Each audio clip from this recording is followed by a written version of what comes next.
¿Estás cansado de que tu celular se escuche muy quedito? Pues aquí tengo la solución.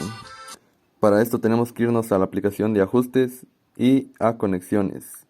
Después nos metemos a Bluetooth y ahora, si no está encendido, lo activamos y también vamos a tener que tener una de estas bocinas. Así que la encendemos.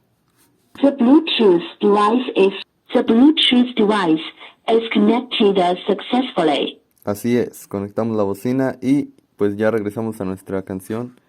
A ver, ¿dónde la tengo acá? Y listo.